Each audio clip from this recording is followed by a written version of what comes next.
Salam shalom, salutations. Donc là, je fais une vidéo donc suite à ce qui se passe là en ce moment. Bref, je sais pas, je veux pas parler de ce qui se passe ici. Hein, je vais pas me prendre la tête. Hein. Moi, je vais vivre ma vie. Je vais pas me casser la tête. Ceux qui veulent corrompre, ils corrompent. Ceux qui veulent foutre la merde et tout. Mais après, faut pas me casser les couilles. Ouais. S'il y a des petits mafieux là qui se font piquer une cargaison, qu'il y ait des flics qui se fassent casser les couilles ou quoi que ce soit. Moi, j'ai dit j'ai donné les couleurs des choses, j'ai dit qui foutait la merde autour. Après, c'est aux autorités plus compétentes en haut de bloquer ces gens. Vous voyez, parce qu'ils foutent la merde partout, dans les entreprises.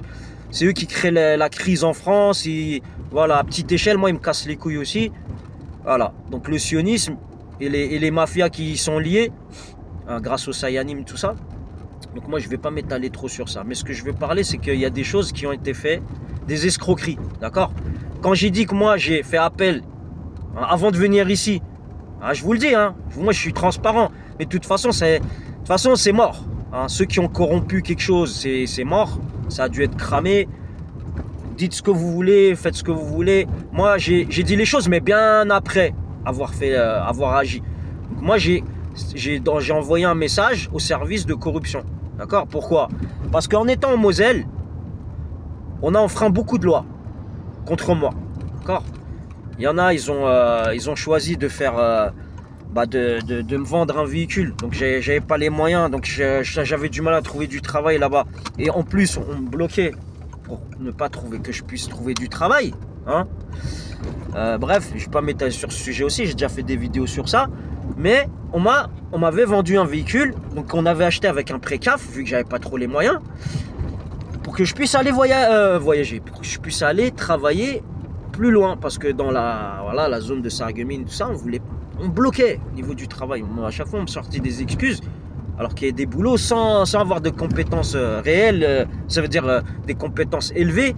Moi, j'ai des métiers quand même. Donc je suis tombé sur des patrons peu scrupuleux qui ont voulu me la mettre, comme on dit, vulgairement. Donc j'ai fait des vidéos, j'ai montré des choses.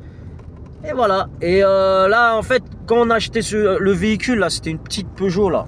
C'est une Peugeot, en fait, je sais plus de quelle année, là.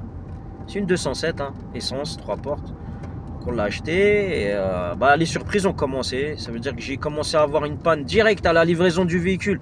Je me souviendrai tout le temps, toujours. Je suis parti avec ma femme et les enfants.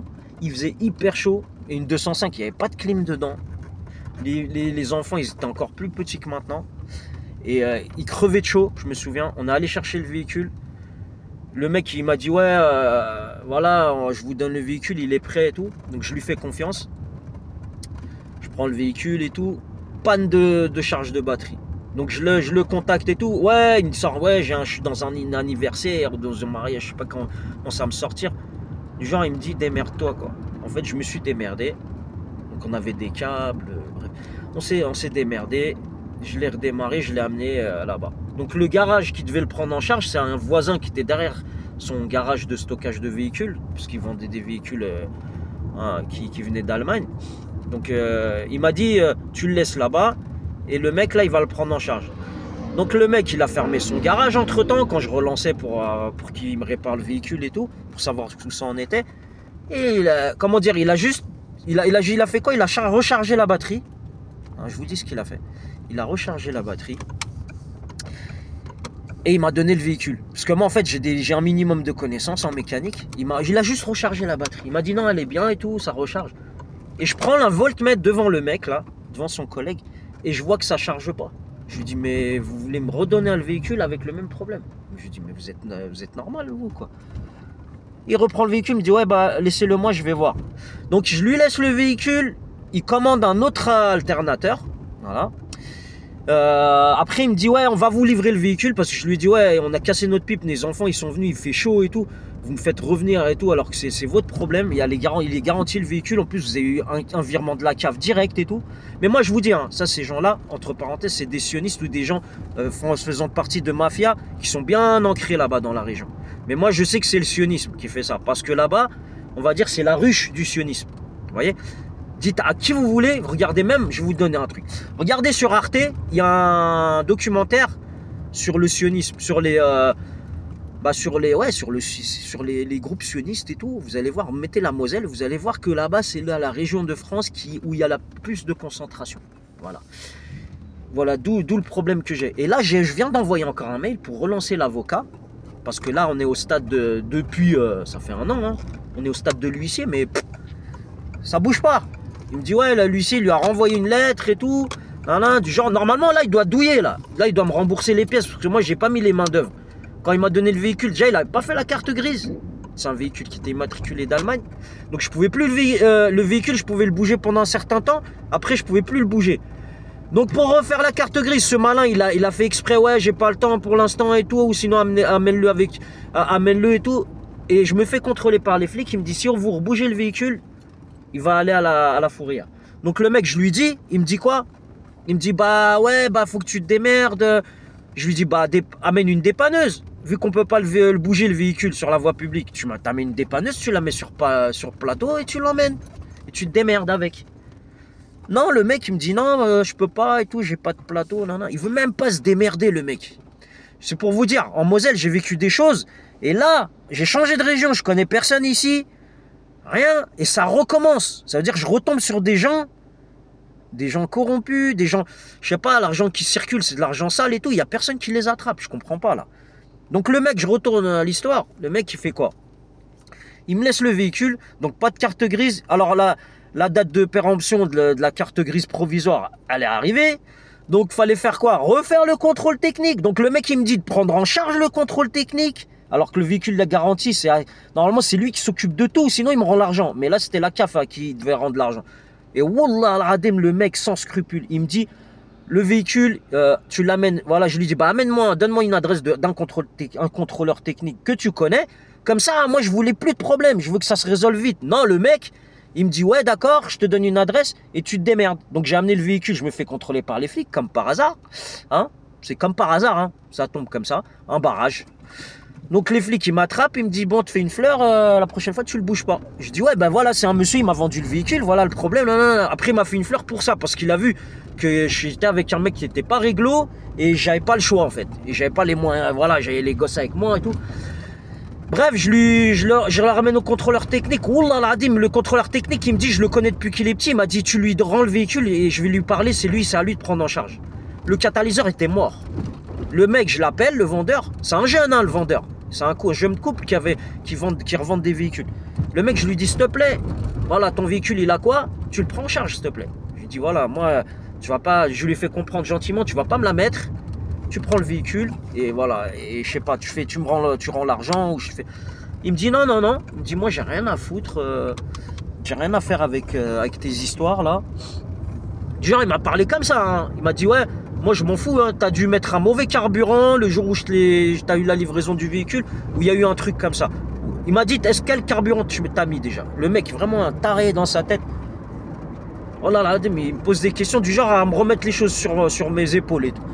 Je lui dis écoute, je lui dis le véhicule, le catalyseur il est mort, je lui dis le mec que tu connais au contrôle technique, tu le connais, il m'a dit que c'est toi qui dois prendre en charge.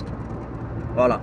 Donc le mec il a rien voulu faire et tout, j'ai dû le relancer, me taper, à lui envoyer des mails et tout. À un moment même il me dit quoi? Il me dit ouais tu m'harcèles. Il me dit je vais prendre les trucs en main, je vais t'attaquer pour harcèlement, je sais pas quoi. Non, non, non. Je lui dis écoute bien, je lui dis fais ce que tu veux, moi c'est mes droits, je t'harcèle pas, je te relance. Le mec, il a rien pris en charge. En fait, je lui ai cassé les couilles. Il a dit quoi? Il a dit, moi, je te donne 120 €. Wallah là, moi, j'ai les mails. Et l'avocat, je lui ai envoyé tous les mails il a échangé avec moi. Vous croyez? Moi, quand je vais faire des choses pour me défendre, vous croyez que vous allez... Les gens, là, qui corrompent les gens, qui font de la merde, là, vous croyez que moi, je garde pas des éléments avec moi? Mais vous allez douiller, hein. C'est pour ça, moi, j'ai pas peur. Je sais que les gens qui foutent la merde, ils vont douiller. Vous allez douiller. C'est pour ça qu'ils font que du sale et ils vont pas... Il y en a, je sais pas, ils font pas les choses dans les règles et tout. Parce qu'ils savent, ils vont payer très cher. Bref, moi ce que je vous dis, le mec, il m'a donné le véhicule comme ça. J'ai dû rajouter de l'argent pour avoir un catalyseur. Donc c'est moi qui ai monté le catalyseur. J'ai changé les sondes en amont et en aval. Heureusement, j'ai des connaissances en mécanique. Donc la main d'œuvre, c'est moi qui ai pris en charge. Là, les pièces, c'est moi qui ai pris en charge. Lui, il a donné 120 €. Ça sert à rien du tout, 120 €. Je vous dis tout de suite, 120 €, c'est 1% de ce qu'il doit douiller.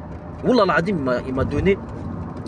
Wallah al-Adim, je vais vous dire la vérité, que ce mec, en fait, il fait partie du sionisme ou d'un groupe mafieux, un truc comme ça. Voilà. Mais le mec, vraiment sans scrupules, sans gêne, il a rien voulu faire. Donc moi, ce que j'ai fait, je lui ai fait, écoute, voilà. J'ai changé les pièces et tout, je lui ai fait, s'il te plaît. En plus, moi, j'étais courtois. Hein. Ça veut dire, le mec, je lui ai dit, voilà, j'ai fait le nécessaire. Et c'est moi qui ai bougé mon cul. Je lui ai dit, eh ben maintenant, c'est toi, s'il te plaît, qui va faire la carte grise parce que c'est toi que j'ai payé pour faire la carte grise. En plus, je lui ai payé le service de carte grise qu'il devait faire. Il me dit, ah, bonne nouvelle et tout, du genre, il me renvoie ça en SMS, du genre, vous voyez, pour le meubler, hein, tous les SMS là, qu'il m'a envoyé, il me dit, ouais, bref, il a refait la carte grise et tout. Donc je lui dis, donc tu vas prendre en charge la recharge de la batterie parce qu'il ne chargeait toujours pas, on a un problème de SD, là, elle se décharge toujours la batterie, hein. Il y a une fuite de courant, il y a un truc, il y a quelque chose, et on a toujours le problème. Donc il y a ça. Deuxièmement, il y a le problème, il y avait un problème de liquide de refroidissement sur le 207. Donc ce que j'ai fait, j'ai localisé la fuite, j'ai commandé les pièces, j'ai commandé le joint là, en pâte et tout, que des trucs de bonne qualité pour que ça tienne. Et là, le véhicule il tient, il est bien, il n'y a pas de problème. Voilà, donc j'ai refait, j'ai changé le liquide, j'avais changé le liquide et tout ça sur le 207. Et j'avais fait la purge, tout, voilà, le véhicule, même ma femme, elle travaillait avec, elle travaillait tous les jours, elle faisait des bornes avec et tout, oh là là, je l'ai bien réparé. Mais le mec, en fait, il doit de l'argent. Le mec doit de l'argent, d'accord? Parce qu'il m'a vendu un véhicule 3000 balles, alors que si vous retirez tout ce qu'il y avait à faire dessus, et la main d'œuvre, parce que moi j'ai pas compté la main d'œuvre. L'avocat il m'a dit compte la main d'œuvre. J'ai dit non, je lui ai dit tu lui demandes juste qu'il me rembourse, juste il me donne mon argent, voilà. Parce que j'ai pas envie que ça soit compliqué. Juste il me donne l'argent parce que j'ai besoin. Je travaille pas, j'arrive pas à trouver du travail. On a acheté ce véhicule pour que je puisse travailler en dehors de Sarreguemines, voire à 1 heure de Sarreguemines parce qu'ici j'arrive pas, je bouge pas, je suis bloqué.